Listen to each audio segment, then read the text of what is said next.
ਗੁਰਮਤਿ ਪ੍ਰੇਮੀਓ, ਵਾਹਿਗੁਰੂ ਜੀ ਕਾ ਖਾਲਸਾ, ਵਾਹਿਗੁਰੂ ਜੀ ਕੀ ਫਤਿਹ। ਪਿਛਲੇ ਐਪੀਸੋਡ ਵਿੱਚ ਆਪਾਂ ਗੁਰੂ ਨਾਨਕ ਸੱਚੇ ਪਾਤਸ਼ਾਹ ਜੀ ਦੇ ਇਤਿਹਾਸ ਦੀ ਵਿਚਾਰ ਕਰਦਿਆਂ ਹੋਇਆਂ ਇਸ ਪੜਾਅ 'ਤੇ ਪੁੱਜੇ ਸੀ ਕਿ ਮਹਿਤਾ ਕਾਲੂ ਜੀ ਨੇ ਬੜੇ ਚਾਵਾਂ ਨਾਲ ਪੰਡਿਤ ਗੋਪਾਲ ਜੀ ਦੇ ਪਾਸ ਸਤਿਗੁਰੂ ਜੀ ਨੂੰ ਪੜ੍ਹਨ ਲਈ ਭੇਜਿਆ। ਜਿੱਥੇ ਭਾਸ਼ਾ ਦਾ ਸਤਿਗੁਰੂ ਜੀ ਨੇ ਬੇਸਿਕ ਗਿਆਨ ਲਿਆ ਅਤੇ ਇਸ ਦੇ ਨਾਲ ਨਾਲ ਲੇਖੇ ਜੋਖੇ ਦੀਆਂ ਮਿਣਤੀਆਂ ਗਿਣਤੀਆਂ ਦੀਆਂ ਗਹਿਰਾਈਆਂ ਤੱਕ ਵਿੱਦਿਆ ਹਾਸਲ ਕੀਤੀ। ਅਤੇ ਇੱਕ ਦਿਨ ਉਹ ਵੀ ਆਇਆ ਜਦੋਂ ਹਜ਼ੂਰ ਨੇ ਪਾਂਧੇ ਗੋਪਾਲ ਨੂੰ ਲੇਖਿਆਂ ਤੋਂ ਮੁਕਤ ਹੋਣ ਦੀ ਜਾਚ ਆਪ ਸਿਖਾ ਦਿੱਤੀ ਕਿ ਉਹ ਅਸਲੀ ਸਿਆਹੀ ਕਿਹੜੀ ਹੈ, ਕਲਮ ਕਿਹੜੀ ਹੈ ਅਤੇ ਕਾਗਜ਼ ਕਿਹੜਾ ਹੈ, ਜਿਹਦੇ 'ਤੇ ਲਿਖਿਆ ਹੋਇਆਂ, ਜਿਸ ਨਾਲ ਲਿਖਿਆ ਹੋਇਆਂ ਲੇਖਿਆਂ ਤੋਂ ਮੁਕਤ ਹੋ ਜਾਈਦਾ ਹੈ। ਸੋ ਇਸ ਵਿਦਿਆ ਦੀ ਸਮਾਪਤੀ ਤੋਂ ਬਾਅਦ ਪਿਤਾ ਦੇ ਮਨ ਵਿੱਚ ਖਿਆਲ ਆਉਂਦਾ ਹੈ ਕਿ ਬੱਚੇ ਨੂੰ ਸੰਸਕ੍ਰਿਤ ਵਿੱਚ ਵੀ ਨਿਪੁੰਨ ਕਰਨਾ ਚਾਹੀਦਾ ਹੈ। ਸੰਸਕ੍ਰਿਤ ਬਹੁਤ ਪ੍ਰਸਿੱਧ ਭਾਸ਼ਾ ਸੀ ਅਤੇ ਜਿਹੜੀਆਂ ਪੁਰਾਣੀਆਂ ਭਾਸ਼ਾਵਾਂ ਮੰਨੀਆਂ ਜਾਂਦੀਆਂ ਨੇ ਉਹਨਾਂ ਵਿੱਚ ਸੰਸਕ੍ਰਿਤ ਦਾ ਨਾਮ ਆਉਂਦਾ ਹੈ। ਗਰੀਕ ਪੁਰਾਣੀ ਹੈ, ਚਾਈਨੀਜ਼ ਉਸ ਤੋਂ ਵੀ ਪੁਰਾਣੀ ਹੈ, ਲਿਥੂਨੀਅਨ ਭਾਸ਼ਾ ਪੁਰਾਣੀ ਹੈ, ਪਰ ਸੰਸਕ੍ਰਿਤ ਵੀ ਬਹੁਤ ਪੁਰਾਣੀ ਹੈ। ਅਤੇ ਅਤ ਪੁਰਾਣੀ ਚਾਈਨੀਜ਼ ਵਿੱਚ ਕੇਵਲ 26 ਅੱਖਰ ਨੇ, ਜਿਵੇਂ ਅੰਗਰੇਜ਼ੀ ਵਿੱਚ 26 ਅੱਖਰ ਨੇ, ਪਰ ਸੰਸਕ੍ਰਿਤ ਦੇ ਪਾਸ 50 ਪ੍ਰਮੁੱਖ ਅਤੇ 2 ਹੋਰ 52 ਅੱਖਰ ਨੇ। ਇਸੇ ਲਈ ਪੁਰਾਣੇ ਕਵੀ ਜਦੋਂ ਅੱਖਰਾਂ ਨਾਲ ਗਿਆਨ ਦੇਣ ਦਾ ਯਤਨ ਕਰਦੇ ਤਾਂ ਉਹ 52 ਅੱਖਰ ਹੀ ਲਿਖਿਆ ਕਰਦੇ ਸਨ। ਕਬੀਰ ਜੀ ਨੇ ਵੀ ਲਿਖੀ ਹੈ। ਤਾਂ ਮਹਿਤਾ ਜੀ ਨੇ ਸੋਚਿਆ ਨਾਨਕ ਨੂੰ ਸੰਸਕ੍ਰਿਤ ਵੀ ਪੜ੍ਹਾ ਦਿੱਤੀ ਜਾਏ ਤਾਂ ਕਿ ਇਸ ਨੂੰ ਅਗਾਂਹ ਜ਼ਿੰਦਗੀ ਵਿੱਚ ਕੋਈ ਵੀ ਕੰਮਕਾਰ ਕਰਨਾ ਹੋਵੇ ਆਸਾਨ ਹੋ ਜਾਏ। ਪ੍ਰਾਚੀਨ ਧਰਮ ਗ੍ਰੰਥ ਵੀ ਸਾਰੇ ਸੰਸਕ੍ਰਿਤ ਵਿੱਚ ਨੇ ਅਤੇ ਬਾਕੀ ਵੀ ਗਿਆਨ ਦੀਆਂ ਪੁਸਤਕਾਂ ਬ੍ਰਾਹਮਣ ਲੋਕਾਂ ਨੇ ਜਾਂ ਵਿਦਵਾਨਾਂ ਨੇ ਸੰਸਕ੍ਰਿਤ ਵਿੱਚ ਲਿਖੀਆਂ ਹਨ। ਭਾਸ਼ਾ ਦਾ ਜੀਵਨ ਵਿੱਚ ਬੜਾ ਮੁੱਲ ਹੈ। ਜਿਸ ਬੰਦੇ ਨੂੰ ਬੋਲੀ ਨਾ ਆਉਂਦੀ ਹੋਵੇ, ਜਿਸ ਦੇਸ਼ ਵਿੱਚ ਉਹ ਰਹਿੰਦਾ ਹੈ, ਵਿਚਰਦਾ ਹੈ ਜਾਂ ਕੰਮ ਕਰਨਾ ਹੈ, ਉਸ ਨੂੰ ਬੜੀਆਂ ਮੁਸ਼ਕਿਲਾਂ ਆਉਂਦੀਆਂ ਨੇ। ਅੱਜ ਦੇ ਜ਼ਮਾਨੇ ਵਿੱਚ ਵੇਖ ਲਓ ਕਿ ਜਿਸ ਬੰਦੇ ਨੂੰ ਅੰਗਰੇਜ਼ੀ ਨਾ ਆਉਂਦੀ ਹੋਵੇ ਉਸ ਲਈ ਕਿੰਨੀਆਂ ਮੁਸ਼ਕਿਲਾਂ ਨੇ। ਅੰਗਰੇਜ਼ੀ ਆਉਂਦੀ ਹੋਵੇ ਅਤੇ ਦੁਨੀਆ ਦੇ ਕਿਸੇ ਮੁਲਕ ਵਿੱਚ ਚਲੇ ਜਾਓ, ਤੁਸੀਂ ਆਸਾਨੀ ਨਾਲ ਗੱਲਬਾਤ ਆਪਣੀ ਕਹਿ ਵੀ ਸਕਦੇ ਹੋ ਅਤੇ ਸਮਝ ਵੀ ਸਕਦੇ ਹੋ। ਸੰਸਕ੍ਰਿਤ ਹਿੰਦੁਸਤਾਨ ਵਿੱਚ, ਭਾਰਤ ਵਿੱਚ ਉਸ ਸਮੇਂ ਇਉਂ ਸੀ। ਤੋ ਮਹਿਤਾ ਜੀ ਨੇ ਬ੍ਰਿਜਨਾਥ ਜੀ ਦੇ ਪਾਸ ਬਾਬਾ ਨਾਨਕ ਜੀ ਨੂੰ ਸੰਸਕ੍ਰਿਤ ਪੜ੍ਹਨ ਵਾਸਤੇ ਭੇਜਿਆ। ਸਤਿਗੁਰੂ ਜੀ ਦੀ ਤੀਖਣ ਬੁੱਧੀ ਅਤੇ ਸਿੱਖਣ ਦੀ ਕਲਾ ਅਜੀਬ ਸੀ। ਇਸ ਵਿੱਚ 1-2 ਗੱਲਾਂ ਸਮਝਣ ਵਾਲੀਆਂ ਹਨ। ਇੱਕ ਤਾਂ ਨਿਰੰਕਾਰ ਵੱਲੋਂ ਬੰਦੇ ਨੂੰ ਦਿਮਾਗ ਰੌਸ਼ਨ ਮਿਲਿਆ ਹੋਵੇ, ਬੜੀ ਵੱਡੀ ਗੱਲ ਹੈ। ਸਤਿਗੁਰੂ ਤਾਂ ਉਸ ਦਾ ਰੂਪ ਸਨ।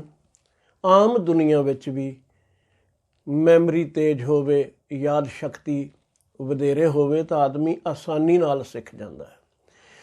ਪਰ ਇਸ ਯਾਦ ਸ਼ਕਤੀ ਨੂੰ ਹੋਰ ਮਜ਼ਬੂਤ ਕਰਨ ਵਾਸਤੇ ਇੱਕ ਕਦਮ ਇਹ ਵੀ ਹੈ ਕਿ ਜੇ ਅਸੀਂ ਉਠਾ ਲਈਏ, ਉਹ ਸਾਡੀ ਜ਼ਿੰਮੇਵਾਰੀ ਹੈ, ਤਾਂ ਅਸੀਂ ਆਸਾਨੀ ਨਾਲ ਔਖੀਆਂ ਵਿੱਦਿਆ ਵੀ ਸਿੱਖ ਸਕਦੇ ਹਾਂ।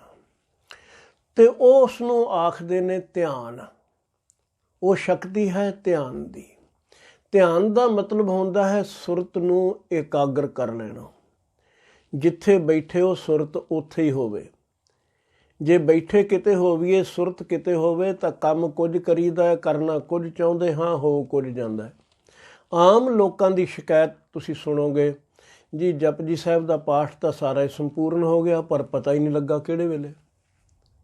ਇਸ ਦਾ ਅਰਥ ਕੇਵਲ ਇੱਕ ਹੈ ਕਿ ਸਾਨੂੰ ਧਿਆਨ ਲਾਉਣਾ ਨਹੀਂ ਆਇਆ, ਸਾਡੀ ਸੁਰਤ ਕਿਤੇ ਹੋਰ ਸੀ। ਸਰੀਰ ਕਿਤੇ ਹੋਰ ਹੁੰਦਾ ਹੈ, ਸੁਰਤ ਕਿਤੇ ਹੋਰ ਹੁੰਦੀ ਹੈ, ਅਤੇ ਫਿਰ ਫੇਲ ਕਰਨ ਵਾਸਤੇ ਜ਼ਿੰਦਗੀ ਵਿੱਚ ਤੀਜੇ ਬੰਦੇ ਦੀ ਜ਼ਰੂਰਤ ਨਹੀਂ ਪੈਂਦੀ, ਆਪ ਹੀ ਹੋ ਜਾਂਦੇ ਹੋ। ਜਿਸ ਬੰਦੇ ਦੀ ਸੁਰਤ ਅਤੇ ਸਰੀਰ ਇਕੱਠੇ ਨੇ ਉਹ ਜ਼ਿੰਦਗੀ ਵਿੱਚ ਹਮੇਸ਼ਾ ਕਾਮਯਾਬ ਹੋਵੇਗਾ। ਸਾਡੀ ਸੁਰਤ ਹਜ਼ਾਰਾਂ ਕੋ ਦੂਰ ਤੁਰੀ ਫਿਰਦੀ ਹੈ, ਸਰੀਰ ਕਿਤੇ ਬੈਠਾ ਹੈ। ਅਕਸਰ ਗੁਰੂ ਨਾਨਕ ਸਾਹਿਬ ਨੇ ਨਮਾਜ਼ੀਆਂ ਨੂੰ ਕੀ ਆਖਿਆ ਸੀ? ਹਾਕਮ ਦੀ ਸੁਰਤ ਹੈ, ਘਰ ਘੋੜੀ ਨੇ ਬੱਚਾ ਦਿੱਤਾ ਹੈ, ਵਿਹੜੇ ਵਿੱਚ ਖੂਹੀ ਹੈ, ਕਿਧਰੇ ਡਿੱਗ ਨਾ ਪਵੇ। ਕਾਰਨ ਨਮਾਜ਼ ਅਦਾ ਰਿਹਾ ਹੈ, ਪਰ ਸੁਰਤ ਕਿਤੇ ਹੋਰ ਹੈ। ਜਿਹੜੇ ਪੜ੍ਹਾਉਣ ਵਾਲੇ ਨੇ ਉਹਨਾਂ ਦਾ ਆਪਣਾ ਖਿਆਲ ਕਿਤੇ ਹੋਰ ਹੈ। ਕੋਈ ਕਾਬਲ ਕੰਧਾਰ ਘੋੜੇ ਖਰੀਦਣ ਜਾ ਰਿਹਾ ਹੈ, ਕਿਸੇ ਨੂੰ ਘੋੜੀ ਦੇ ਵਿਸ਼ੇਰੇ ਦਾ ਫਿਕਰ ਹੈ, ਕਿਸੇ ਨੂੰ ਕੁਝ ਹੈ। ਇਹ ਤਾਂ ਇੱਕ ਸਾਖੀ ਹੈ ਨਾ। ਸਾਡੀ ਆਪਣੀ ਹਾਲਤ ਇਉਂ ਹੈ। ਅਸੀਂ ਪਾਠ ਨਿਤਨੇਮ ਪੂਰਾ ਕਰ ਲੈਂਦੇ ਹਾਂ, ਪਰ ਧਿਆਨ ਕਿਤੇ ਹੋਰ ਹੁੰਦਾ ਹੈ। ਜਿਸ ਬੰਦੇ ਨੂੰ ਸੁਰਤ ਸਰੀਰ ਦੇ ਨਾਲ ਰੱਖਣੀ ਆ ਗਈ, ਉਸ ਦੀ ਕਾਮਯਾਬੀ ਵਿੱਚ ਕੋਈ ਆਦਮੀ ਰੁਕਾਵਟ ਨਹੀਂ ਪਾ ਸਕਦਾ। ਉਹ ਸਦਾ ਕਾਮਯਾਬ ਰਹੇਗਾ।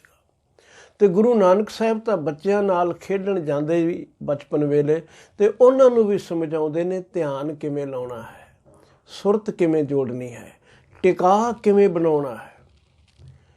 ਤਾਂ ਇਸ ਲਈ ਜੋ ਅਧਿਆਪਕ ਬੋਲਦਾ ਹੈ ਉਹ ਸੁਰਤ ਵਿੱਚ ਉਤਰਦਾ ਜਾਂਦਾ ਹੈ। ਸਤਿਗੁਰੂ ਜੀ ਆਸਾਨੀ ਨਾਲ ਹੀ ਇਸ ਕਠਿਨ ਭਾਸ਼ਾ ਨੂੰ ਵੀ ਸਿੱਖ ਗਏ। ਹੁਣ ਹਰ ਵੇਲੇ ਧਿਆਨ ਇਕਾਗਰਤਾ ਵਿੱਚ ਹੈ, ਵਿੱਦਿਆ ਦੀ ਪ੍ਰਾਪਤੀ ਠੀਕ ਹੋ ਰਹੀ ਹੈ, ਘਰ ਦਾ ਮਾਹੌਲ ਵੀ ਪੜ੍ਹਿਆਂ ਲਿਖਿਆਂ ਵਾਲਾ ਹੈ, ਕਿਉਂਕਿ ਮਹਿਤਾ ਕਾਲੂ ਜੀ ਖੁਦ ਪੜ੍ਹੇ ਲਿਖੇ ਪਟਵਾਰੀ ਨੇ। ਇਸ ਮਾਹੌਲ ਵਿੱਚ ਇੱਕ ਦਿਨ ਮਹਿਤਾ ਜੀ ਨੇ ਇੱਕ ਅਜੀਬ ਜਿਹਾ ਦ੍ਰਿਸ਼ ਦੇਖਿਆ। ਬ੍ਰਿਜਨਾਥ ਨੇ ਵੀ ਆਖ ਦਿੱਤਾ ਸੰਸਕ੍ਰਿਤ ਵਿੱਚ ਇਹ ਨਿਪੁੰਨ ਨੇ। ਹੁਣ ਪਾਂਧੇ ਗੋਪਾਲ ਨੇ ਵੀ ਆਖ ਦਿੱਤਾ ਸੀ ਲੇਖੇ ਜੋਖਿਆਂ ਵਿੱਚ ਨਿਪੁੰਨ ਨੇ। ਅਤੇ ਮਹਿਤਾ ਜੀ ਖੁਦ ਵੀ ਪੜ੍ਹੇ ਲਿਖੇ ਨੇ, ਇਸ ਲਈ ਸਭ ਸਮਝਦੇ ਹਨ। ਪਰ ਇੱਕ ਦਿਨ ਇੱਕ ਘਟਨਾ ਵਰਤੀ। ਬੱਚਿਆਂ ਨਾਲ ਖੇਡਣ ਵਾਸਤੇ ਨਿਕਲ ਰਹੇ ਬਾਬਾ ਨਾਨਕ ਜੀ ਨੇ ਹੱਥ ਵਿੱਚ ਕੁਝ ਕਾਗਜ਼ ਪਕੜੇ ਹੋਏ ਨੇ। ਜਿਵੇਂ ਕੋਈ ਫਾਈਲ ਹੱਥ ਵਿੱਚ ਲੈ ਕੇ ਕੋਈ ਪੜ੍ਹਿਆ ਲਿਖਿਆ ਸਿਆਣਾ ਵਕੀਲ ਨਿਕਲੇ, ਕੋਈ ਡਾਕਟਰ ਦੇ ਹੱਥ ਵਿੱਚ ਫਾਈਲ ਹੋਵੇ, ਕੋਈ ਅਕਾਊਂਟੈਂਟ ਹੋਵੇ, ਚੰਗਾ ਪੜ੍ਹਿਆ ਲਿਖਿਆ ਮਨੁੱਖ ਜਿਵੇਂ ਜਾਂਦਾ ਹੈ। ਮਹਿਤਾ ਜੀ ਦੇਖ ਰਹੇ ਹਨ, ਖੁਸ਼ ਵੀ ਹੋ ਰਹੇ ਨੇ। ਬਾਪ ਨੂੰ ਖੁਸ਼ੀ ਹੁੰਦੀ ਹੈ ਬੱਚਾ ਤਰੱਕੀਆਂ ਕਰੇ। ਪਰ ਪੇਪਰ ਹੱਥ ਵਿੱਚ ਕੁਝ ਦੇਖ ਕੇ ਤੇ ਖਿਆਲ ਮਨ ਵਿੱਚ ਆਇਆ, ਨਾਨਕ ਇਹ ਪੇਪਰਾਂ ਦਾ ਦੱਥਾ ਲੈ ਕੇ ਕਿਉਂ ਤੁਰ ਪਿਆ ਹੈ? ਪੁੱਛਾਂ ਤਾਂ ਸਹੀ ਇਹ ਕੀ ਹੈ? ਮਹਿਤਾ ਜੀ ਨੇ ਪੁੱਛ ਲਿਆ, ਨਾਨਕ ਇਹ ਕਾਗਜ਼ ਲੈ ਕੇ ਬਾਹਰ ਤੁਰ ਚੱਲਿਓ ਬੱਚਿਆਂ ਨਾਲ ਖੇਡਣ ਲਈ। ਉਸ ਦਾ ਖਿਆਲ ਬਾਪ ਦਾ ਇਹੀ ਹੈ ਕਿ ਖੇਡਣ ਲਈ ਚੱਲੇ ਨੇ, ਪਰ ਬਾਬੇ ਦੀ ਤਾਂ ਹਰ ਖੇਡ ਹੀ ਗਿਆਨ ਦੀ ਭਰੀ ਹੋਈ ਸੀ। ਤਾਂ ਬਾਬਾ ਨਾਨਕ ਜੀ ਨੇ ਆਖਿਆ, ਪਿਤਾ ਜੀ ਇਹ ਸਪਤ ਸਲੋਕੀ ਗੀਤਾ ਹੈ। ਹੈਰਾਨ ਸੀ ਮਹਿਤਾ ਕਾਲੂ, ਉਮਰ ਅਜੇ ਕੀ ਹੈ, ਸਪਤ ਸਲੋਕੀ ਗੀਤਾ ਕੋਈ ਆਸਾਨ ਬਾਤ ਨਹੀਂ। ਗੀਤਾ ਵਿੱਚ ਉਪਦੇਸ਼ ਦਿੱਤਾ ਕ੍ਰਿਸ਼ਨ ਜੀ ਨੇ ਅਰਜਨ ਨੂੰ,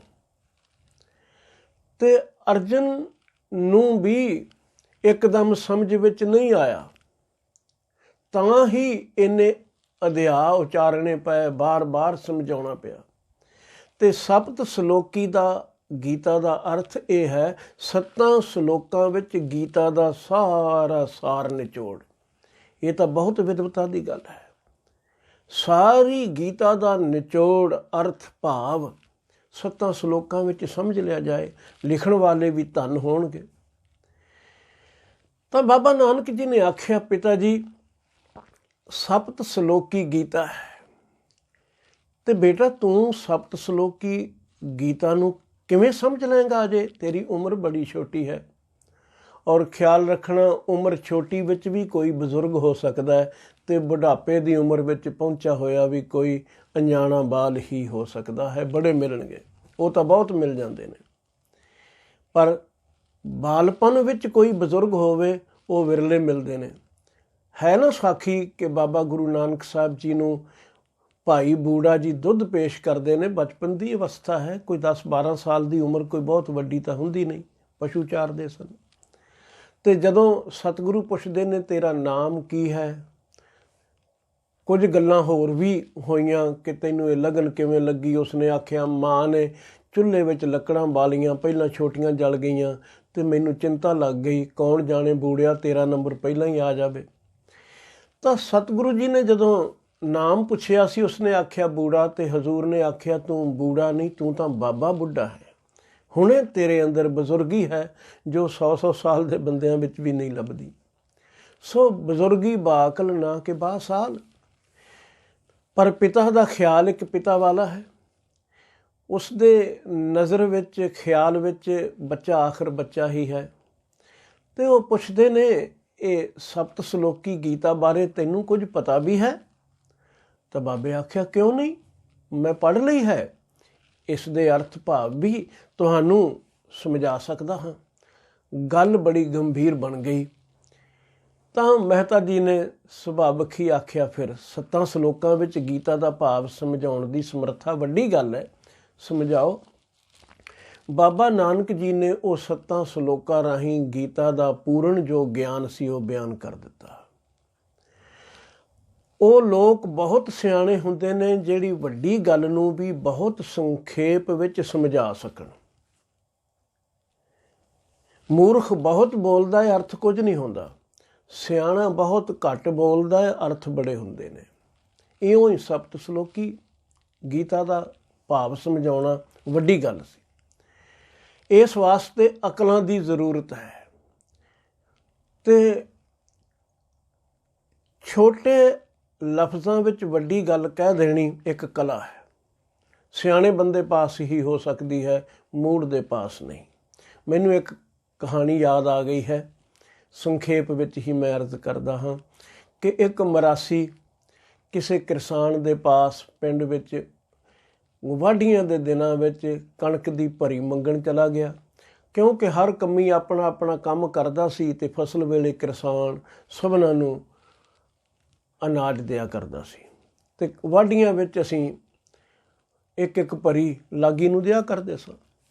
ਮਰਾਸੀ ਚਲਾ ਗਿਆ, ਉਸਨੇ ਜਾ ਕੇ ਭਰੀ ਮੰਗੀ ਤੇ ਕਿਸਾਨ ਨੇ ਮਜ਼ਾਕ ਨਾਲ ਹੀ ਇੱਕ ਸ਼ਰਤ ਰੱਖ ਦਿੱਤੀ ਕਿ ਤੈਨੂੰ ਮੈਂ ਦੇ ਤਾਂ ਦਿਆਂਗਾ ਭਰੀ, ਤੇ ਉਹ ਵੀ ਜਿਹੜੀ ਤੇਰਾ ਦਿਲ ਕਰੇ ਉਹ ਚੁੱਕ ਲਈ ਸਾਰੇ ਖੇਤ ਵਿੱਚੋਂ, ਪਰ ਇਉਂ ਕਰ ਮੈਨੂੰ ਤੂੰ ਰਮਾਇਣ ਸੁਣਾ ਸਕਦਾ ਹੈ?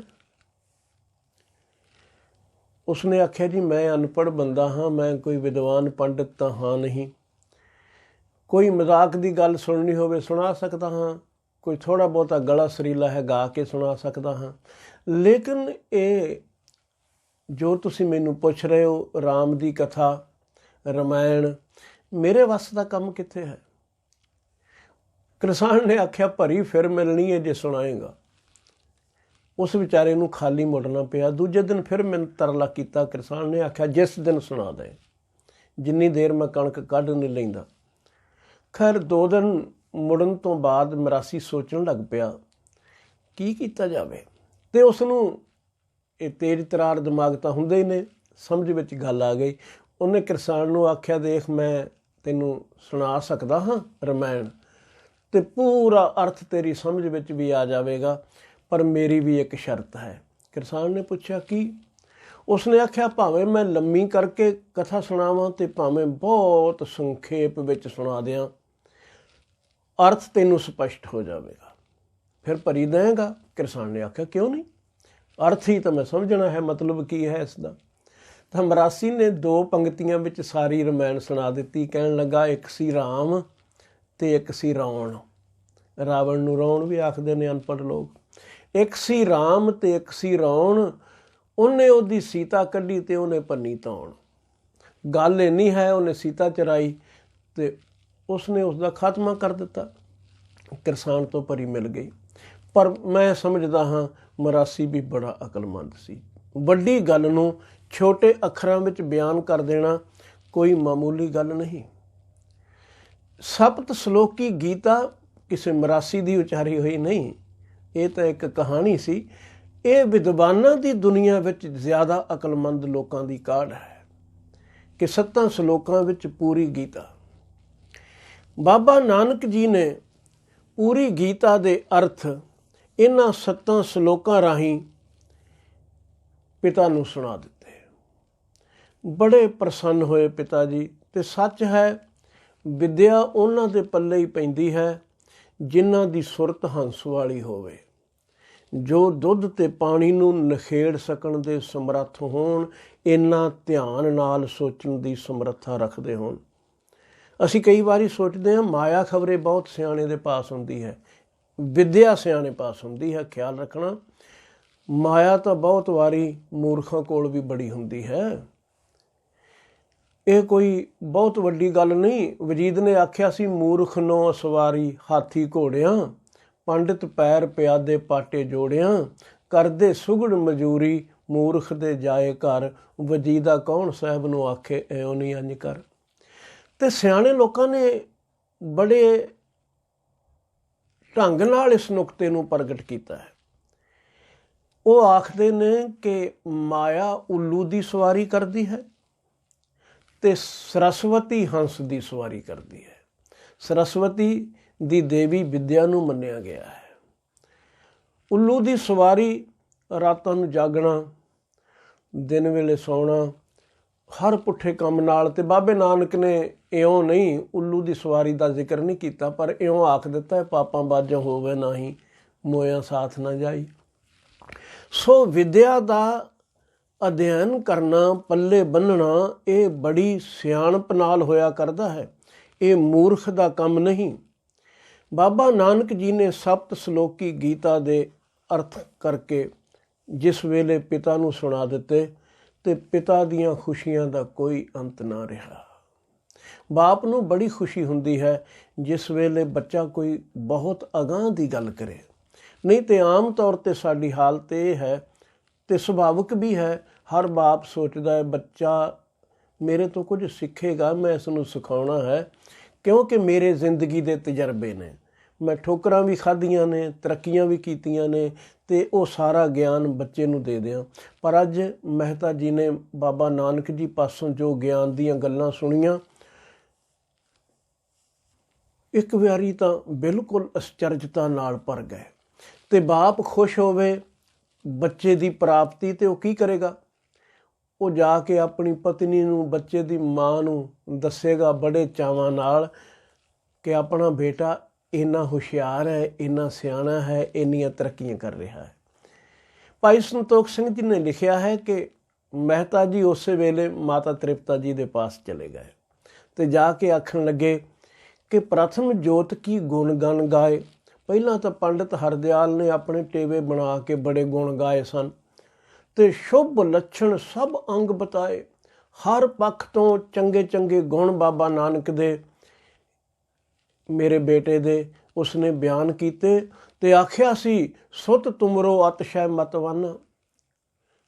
ਇਹ ਗੋਪਾਲ ਨੇ ਵੀ ਆਖਿਆ, ਪੁਨ ਪਾਂਦੇ ਗੋਪਾਲ ਬਖਾਨਾ, ਸੁਤ ਤੁਮਰੋ ਅਤਿਸ਼ੈ ਮਤਵੰਨ। ਇਹ ਬੜੀ ਮਤ ਵਾਲਾ ਹੈ। ਇਸ ਦੇ ਅਧਿਆਪਕ ਵੀ ਇਸ ਦਾ ਸਿੱਕਾ ਮੰਨਦੇ ਨੇ। ਤੇ ਅੱਜ ਮੈਂ ਦੇਖਿਆ, ਆਪ ਅੱਖਾਂ ਨਾਲ ਦੇਖਿਆ, ਅਬ ਬਾਰਿਕ ਮੈਂ ਕਾਗਜ਼ ਲੀਨੇ। ਬੱਚਿਆਂ ਦੇ ਵਿੱਚ ਜਾ ਰਿਹਾ ਸੀ ਖੇਡਣ ਵਾਸਤੇ ਤੇ ਹੱਥ ਵਿੱਚ ਕੁਝ ਕਾਗਜ਼ ਸਨ। ਖੇਲਤ ਹੁਤੋ ਪ੍ਰੀਤ ਚਿੱਤ ਚੀਨੇ।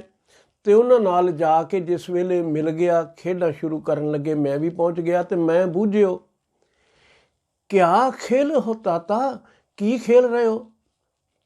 ਬੱਚੇ, ਕਿਹੜੀ ਖੇਡ ਖੇਡਦਾ ਹੈ? ਤੇ ਸੁੰਦਰ ਗਿਰਾ ਕਹੀ ਸੁਖ ਦਾਤਾ। ਮੈਨੂੰ ਤਾਂ ਇਹ ਬੱਚਾ ਬੜਾ ਸੁੱਖ ਦੇਣ ਵਾਲਾ, ਸੁੱਖਾਂ ਦਾ ਦਾਤਾ ਜਾਪਦਾ ਹੈ। ਉਸਨੇ ਬੜੇ ਪਿਆਰ ਨਾਲ ਆਖਿਆ, 7 ਸ਼ਲੋਕੀ ਗੀਤਾ ਭਾਖੀ, ਕਿ ਮੇਰੇ ਹੱਥ ਵਿੱਚ 7 ਸ਼ਲੋਕੀ ਗੀਤਾ ਹੈ। ਤੇ ਇਹ ਕੇਵਲ ਆਖਿਆ ਹੀ ਨਹੀਂ, ਮਨ ਪੰਡਿਤ ਤੇ ਪੜ੍ਹ ਕਰ ਰਾਖੀ। ਇਹਨੇ ਆਖਿਆ ਮੈਂ ਪੰਡਿਤ ਪਾਸੋਂ ਇਹ ਸਿੱਖ ਲਈ ਹੈ, ਹੁਣ ਮੈਨੂੰ ਸੰਸਕ੍ਰਿਤ ਦਾ ਗਿਆਨ ਹੋ ਗਿਆ ਤੇ ਮੈਨੂੰ ਇਸ ਨੇ ਅਰਥ ਕਰਾ ਕੇ ਸੁਣਾ ਦਿੱਤੇ, ਵਿਖਿਆਨ ਕਰਕੇ ਸੁਣਾ ਦਿੱਤਾ। ਅਬ ਤੋਂ ਮਤ ਗੁਣਵਾਨਨ ਜੈਸੀ। ਜੇ ਮੈਂ ਅੱਜ ਦੇ ਇਸ ਪੂਰੇ ਹਾਲ ਨੂੰ ਦੇਖਦਾ ਹਾਂ ਤਾਂ ਮੈਨੂੰ ਕਹਿਣਾ ਪਵੇਗਾ, ਇਹ ਗੁਣਵਾਨਾਂ ਵਾਲੀ ਮੱਤ ਹੈ ਮੇਰੇ ਬੇਟੇ ਦੀ। ਪਰ ਬਾਪ ਆਖਰ ਬਾਪ ਹੈ ਤੇ ਸਿਆਣਾ ਵੀ ਹੈ, ਪੜ੍ਹਿਆ ਲਿਖਿਆ ਹੈ। ਸਿਆਣੇ ਬੰਦੇ ਦਾ ਤੇ ਮੂਰਖ ਦਾ ਇਹ ਫਰਕ ਹੁੰਦਾ ਹੈ ਕਿ ਮੂਰਖ ਦੀ ਜ਼ੁਬਾਨ ਅੱਗੇ ਹੁੰਦੀ ਹੈ ਤੇ ਦਿਮਾਗ ਪਿੱਛੇ ਹੁੰਦਾ ਹੈ। ਫਿਰ ਮੈਂ ਦੁਹਰਾ ਦਿਆਂ, ਮੂਰਖ ਦੀ ਜ਼ੁਬਾਨ ਅੱਗੇ ਹੁੰਦੀ ਹੈ, ਬੋਲਦਾ ਪਹਿਲਾਂ ਹੈ, ਸੋਚਦਾ ਬਾਅਦ ਵਿੱਚ ਹੈ, ਦਿਮਾਗ ਪਿੱਛੇ ਹੁੰਦਾ ਹੈ। ਤੇ ਸਿਆਣਾ ਬੰਦਾ ਦਿਮਾਗ ਨੂੰ ਅਗਾਂਹ ਰੱਖਦਾ, ਜ਼ੁਬਾਨ ਨੂੰ ਪਿਛਾਂਹ ਰੱਖਦਾ, ਪਹਿਲੇ ਸੋਚਦਾ ਫਿਰ ਬੋਲਦਾ ਹੈ। ਮਹਿਤਾ ਕਾਲੂ ਜੀ ਵਿਦਵਾਨ ਨੇ, ਸਿਆਣੇ ਨੇ, ਸਿਫਤ ਕਰਨ ਵੇਲੇ ਪੂਰੀ ਕੀਤੀ ਹੈ ਪਰ ਦਿਮਾਗ ਨਾਲ ਟਿਕਾ ਰੱਖਿਆ ਹੈ। ਇਹ ਅੱਜ ਦੇ ਹਾਲਾਤ ਮੈਂ ਬਿਆਨ ਕਰ ਰਿਹਾ ਹਾਂ ਤ੍ਰਿਪਤਾ। ਇਹ ਆਪਣਾ ਬੱਚਾ ਅੱਜ ਤਾਂ ਵਾਕਈ ਗੁਣਵਾਨਾਂ ਵਾਲੀ ਗੱਲ ਕਰਦਾ ਹੈ, ਪਰ ਭਵਿੱਖ ਤਾਂ ਕਿਸੇ ਨੇ ਦੇਖਿਆ ਨਹੀਂ। ਹਰ ਮਾਂ ਬਾਪ ਨੂੰ ਇਹ ਚਿੰਤਾ ਹੁੰਦੀ ਹੈ ਕਿ ਬੱਚਾ ਜੇ ਅੱਜ ਕਾਬਲ ਹੈ ਤੇ ਸਾਰੀ ਜ਼ਿੰਦਗੀ ਕਾਬਲ ਬਣ ਕੇ ਤਰੱਕੀਆਂ ਕਰੇ। ਤੇ ਮੈਂ ਇਹ ਤਾਂ ਆਖ ਸਕਦਾ ਹਾਂ ਹੇ ਤ੍ਰਿਪਤਾ ਕਿ ਅਬ ਤੋਂ ਮੱਤ ਗੁਣਵਾਨਨ ਜੈਸੀ। ਜਿਹੜੀ ਹੁਣ ਇਸ ਵੇਲੇ ਮੱਤ ਹੈ ਇਹ ਗੁਣਵਾਨਾਂ ਵਾਲੀ ਹੈ। ਵੱਡੇ ਹੋਏ ਕਿਆ ਜਾਣੇ ਕੈਸੀ, ਇਹ ਚਿੰਤਾ ਵੀ ਨਾਲ ਹੈ। ਸਿਆਣਾ ਪੁਰਸ਼ ਬਹੁਤ ਸੋਚਦਾ ਹੈ ਕਿ ਆਉਣ ਵਾਲੇ ਸਮੇਂ ਵਿੱਚ ਇਸੇ ਤਰ੍ਹਾਂ ਦੀ ਮੱਤ ਰਹੇਗੀ ਜਾਂ ਕੈਸੀ ਹੋਵੇਗੀ, ਮੈਂ ਕੁਝ ਕਹਿ ਨਹੀਂ ਸਕਦਾ। ਪਰ ਇੰਨਾ ਜ਼ਰੂਰ ਆਖਣਾ ਕਿ ਅੱਜ ਮੈਂ ਬੜਾ ਪ੍ਰਸੰਨ ਹਾਂ। ਸੱਚਮੁੱਚ ਬੱਚੇ ਤਰੱਕੀਆਂ ਕਰਨ ਤੇ ਮਾਂ ਪਿਓ ਦੀ ਖੁਸ਼ੀ ਦਾ ਕੋਈ ਟਿਕਾਣਾ ਨਹੀਂ ਰਹਿੰਦਾ। ਸੰਸਕ੍ਰਿਤ ਤੋਂ ਬਾਅਦ ਕੁਤਬਦੀਨ ਜੀ ਦੇ ਪਾਸ, ਕੁਤਬ ਦਾ ਮਤਲਬ ਹੁੰਦਾ ਹੈ ਦੀਨ ਦਾ ਧੁਰਾ, ਕੁਤਬੁਦੀਨ, ਜਿਹੜਾ ਮਜ਼ਹਬ ਨੂੰ ਆਪ ਸਮਝਣ ਵਾਲਾ ਹੈ, ਨਿਪੁੰਨ ਹੈ, ਧੁਰਾ ਹੈ ਤੇ ਕਮਾਉਣ ਵਾਲਾ ਹੈ। ਧਰਮ ਨੂੰ ਕੇਵਲ ਬਿਆਨ ਕਰ ਲੈਣਾ ਔਖਾ ਨਹੀਂ, ਕੋਈ ਵੀ ਆਦਮੀ ਕਿਤਾਬਾਂ ਪੜ੍ਹ ਕੇ ਬਿਆਨ ਕਰ ਸਕਦਾ ਹੈ, ਪਰ ਕਮਾਉਣਾ ਬੜਾ ਔਖਾ ਹੈ। ਕਹਿਣਾ ਤੇ ਕਰਨਾ ਦੋਹਾਂ ਵਿੱਚ ਜ਼ਮੀਨ ਅਸਮਾਨ ਦਾ ਅੰਤਰ ਹੈ। ਇਹ ਕੁਤਬੁਦੀਨ ਦੀਨ ਨੂੰ ਸੱਚਮੁੱਚ ਕਮਾਉਣ ਵਾਲਾ ਬੰਦਾ ਹੈ। ਇਸ ਦੇ ਪਾਸ ਹਜ਼ੂਰ ਨੂੰ ਫਾਰਸੀ ਪੜ੍ਹਨ ਵਾਸਤੇ ਭੇਜਿਆ ਗਿਆ ਤੇ ਇੱਥੇ ਵੀ ਵਿਦਿਆ ਉਸੇ ਢੰਗ ਨਾਲ ਜਿਵੇਂ ਪਾਂਧੇ ਗੋਪਾਲ ਪਾਸੋਂ ਜਲਦੀ ਨਾਲ ਪਰ ਧਿਆਨ ਪੂਰਵਕ ਬਹੁਤ ਕੁਝ ਜਾਣ ਲਿਆ ਤੇ ਅੰਤ ਉਸ ਨੂੰ ਵੀ ਸਿੱਖਿਆ ਦਿੱਤੀ। ਲੇਖੇ ਸਿਖਾਉਣ ਵਾਲੇ ਨੂੰ ਲੇਖੇ ਤੋਂ ਮੁਕਤ ਹੋਣ ਦੀ ਜਾਚ ਸਮਝਾ ਦਿੱਤੀ। ਸੰਸਕ੍ਰਿਤ ਪੜ੍ਹਾਉਣ ਵਾਲੇ ਨੂੰ ਵੀ ਅੱਖਰਾਂ ਦਾ ਅਸਲੀ ਗਿਆਨ ਕੀ ਹੈ ਇਹ ਸਮਝਾਇਆ। ਇਹ ਕਿਤਾਬਾਂ ਵਿੱਚੋਂ ਨਹੀਂ ਮਿਲਦਾ। ਕਬੀਰ ਸਾਹਿਬ ਕੋਈ ਬਹੁਤ ਪੜ੍ਹੇ ਹੋਏ ਨਹੀਂ ਸਨ, ਪਰ ਉਹਨਾਂ ਵੀ ਇੱਕ ਗੱਲ ਆਖੀ ਹੈ ਕਿ 52 ਅੱਖਰ ਲੋਕ ਤਰੈ ਸਭ ਕਿਛ ਇਨਹੀ ਮਾਹੇ, ਇਹ ਅੱਖਰ ਖਿਰ ਜਾਹੇਂਗੇ ਓਏ ਅੱਖਰ ਇਨ ਮੈਂ ਨਾਹੇ। ਉਹ ਤਾਂ ਸੁਰਤ ਦੇ ਟਿਕਾਅ ਵਿੱਚ ਗਿਆਨ ਹੈ, ਉੱਥੇ ਬਾਹਰ ਦੇ ਅੱਖਰ ਕੰਮ ਨਹੀਂ ਆਉਂਦੇ। ਬਾਹਰ ਦੀ ਦੁਨੀਆ ਵਿੱਚ ਇਹਨਾਂ ਅੱਖਰਾਂ ਦੀ ਬੜੀ ਕੀਮਤ ਹੈ। ਜਹਾਂ ਬੋਲ ਤੈ ਅਛਰ ਆਵਾ, ਜਿੱਥੇ ਬੋਲਣਾ ਹੈ ਉੱਥੇ ਅੱਖਰਾਂ ਦੀ ਜ਼ਰੂਰਤ ਹੈ। ਜਹ ਅਬੋਲ ਤਹ ਮਨ ਨਾ ਰਹਾਵਾ, ਉੱਥੇ ਮਨ ਦੀਆਂ ਫੁਰਨਿਆਂ ਦੀਆਂ ਸ਼ਕਤੀਆਂ ਮੁੱਕ ਜਾਂਦੀਆਂ ਨੇ, ਫਿਰ ਬੋਲਣ ਦੀ ਗੱਲ ਨਹੀਂ। ਬੋਲ ਅਬੋਲ ਮੱਧ ਹੈ ਸੋਈ, ਜਸ ਉਹ ਹੈ ਤਸ ਲਖੈ ਨਾ ਕੋਈ। ਪਰ ਸੰਸਕ੍ਰਿਤ ਪੜ੍ਹਾਉਣ ਵਾਲੇ ਨੂੰ ਉਹ ਸੰਸਕਾਰ ਬਖਸ਼ ਕੇ ਆਏ ਜਿਨ੍ਹਾਂ ਨਾਲ ਸੱਚਮੁੱਚ ਨਿਰੰਕਾਰ ਦੀ ਨੇੜਤਾ ਮਿਲ ਜਾਂਦੀ ਹੈ। ਕੁਤਬੁਦੀਨ ਦੀਨ ਕਮਾਉਣ ਵਾਲਾ ਬੰਦਾ ਹੈ। ਇਸ ਨੇ ਪਰਸ਼ੀਅਨ ਪੜ੍ਹਾਈ, ਪਰ ਸਤਿਗੁਰੂ ਜੀ ਨੇ ਇੱਥੇ ਵੀ ਫਾਰਸੀ ਅੱਖਰਾਂ ਦੇ ਅੰਤਰੀਵ ਅਰਥ ਕੁਤਬੁਦੀਨ ਦੇ ਸਾਹਮਣੇ ਪ੍ਰਗਟ ਕੀਤੇ। ਉਹ ਵੀ ਬੜਾ ਪ੍ਰਸੰਨ ਹੋਇਆ। ਇਹ ਸੀ ਸਤਿਗੁਰੂ ਜੀ ਦੀ ਵਿਦਿਆ ਪੜ੍ਹਨ ਦੀ ਜੁਗਤੀ। ਹੁਣ ਅਸੀਂ ਕੀ ਸਿੱਖਿਆ ਲੈਣੀ ਹੈ? ਕੇਵਲ ਅੱਖਰ ਸਿੱਖ ਲੈਣੇ ਕਾਫੀ ਨਹੀਂ। ਅੱਖਰਾਂ ਵਿੱਚ ਛੁਪਿਆ ਹੋਇਆ ਗਿਆਨ ਜੋ ਹੈ ਉਸ ਨੂੰ ਪ੍ਰਾਪਤ ਕਰਨਾ ਹੈ ਤੇ ਲੇਖੇ ਜੋਖੇ ਸਿੱਖਣੇ ਜ਼ਿੰਦਗੀ ਲਈ ਜ਼ਰੂਰੀ ਨੇ। ਹਿਸਾਬੀ ਕਿਤਾਬੀ ਬਣੋ, ਪਰ ਅਗਲੇ ਹਿਸਾਬ ਕਿਤਾਬ ਤੋਂ ਮੁਕਤ ਹੋਣ ਦੀ ਜਾਚ ਸਿੱਖਣੀ ਹੈ ਤਾਂ ਬਾਬੇ ਨਾਨਕ ਦੀ ਮੱਤ ਪੱਲੇ ਬੰਨ੍ਹ ਲਈਏ। ਸਿਆਣੇ ਬਣੀਏ, ਵਿਦਿਆਰਥੀ ਬਣ ਕੇ ਸਿੱਖਿਆ ਲਈਏ, ਗੁਰੂ ਦੇ ਵਿਦਿਆਰਥੀ ਬਣ ਕੇ, ਤੇ ਵਿਦਿਆਰਥੀ ਅੱਜ ਦੇ ਤੇ ਪੁਰਾਣੇ ਸਮਿਆਂ ਦੇ ਬੜਾ ਫਰਕ ਸੀ। ਅੱਜ ਫੀਸ ਦਿੰਦੇ ਨੇ ਤੇ ਟੀਚਰ ਦੀ ਰਿਸਪੈਕਟ ਉਹ ਨਹੀਂ ਰਹੀ। ਪੁਰਾਣੇ ਸਮਿਆਂ ਵਿੱਚ ਸਿਆਣੇ ਲੋਕ ਆਖਦੇ ਸਨ, ਬਾਪ ਦੇ ਲਾਡ ਨਾਲੋਂ, ਖਿਆਲ ਰੱਖਣਾ, ਬਾਪ ਦੇ ਲਾਡ ਮਲ੍ਹਾਰਾਂ ਨਾਲੋਂ ਅਧਿਆਪਕ ਦੀ, ਟੀਚਰ ਦੀ ਝਿੜਕ ਚੰਗੀ ਹੈ, ਕਿਉਂਕਿ ਉਹ ਸੇਧ ਦੇਣ ਲਈ ਝਿੜਕ ਰਿਹਾ ਹੈ। ਗੁਰੂ ਦੀ ਝਿੜਕ ਵੀ ਚੰਗੀ ਹੈ, ਪਰ ਉਸ ਝਿੜਕ ਵਿੱਚ ਉਹ ਗਿਆਨ ਹੈ ਜੋ ਜ਼ਿੰਦਗੀ ਨੂੰ ਸਫਲ ਬਣਾ ਦਿੰਦਾ ਹੈ। ਸਤਿਗੁਰੂ ਦੀ ਮੱਤ ਲਈਏ। ਅੱਖਰ ਪੜ੍ਹਨ ਦਾ ਤਾਂ ਹੀ ਫਾਇਦਾ ਹੈ। ਗੁਰਬਾਣੀ ਪੜ੍ਹਦੇ ਹਾਂ, ਅੱਖਰਾਂ ਵਿੱਚ ਲਿਖੀ ਹੋਈ ਹੈ, ਪਰ ਇਹਨਾਂ ਅੱਖਰਾਂ ਵਿੱਚ ਉਸ ਦਾ ਬਿਆਨ ਹੈ ਜੋ ਅੱਖਰਾਂ ਤੋਂ ਪਰੇ ਹੈ। ਨਿਰੰਕਾਰ ਕਿਰਪਾ ਕਰੇ ਬਾਬੇ ਨਾਨਕ ਦੇ ਜੀਵਨ ਦੀਆਂ ਸਾਖੀਆਂ ਵਿੱਚੋਂ ਸਿੱਖਿਆ ਲੈ ਕੇ ਅਸੀਂ ਕੁਝ ਸਿੱਖ ਸਕੀਏ। ਭੁੱਲਾਂ ਖਿਮਾ ਕਰਨੀਆਂ। ਵਾਹਿਗੁਰੂ ਜੀ ਕਾ ਖਾਲਸਾ, ਵਾਹਿਗੁਰੂ ਜੀ ਕੀ ਫਤਿਹ।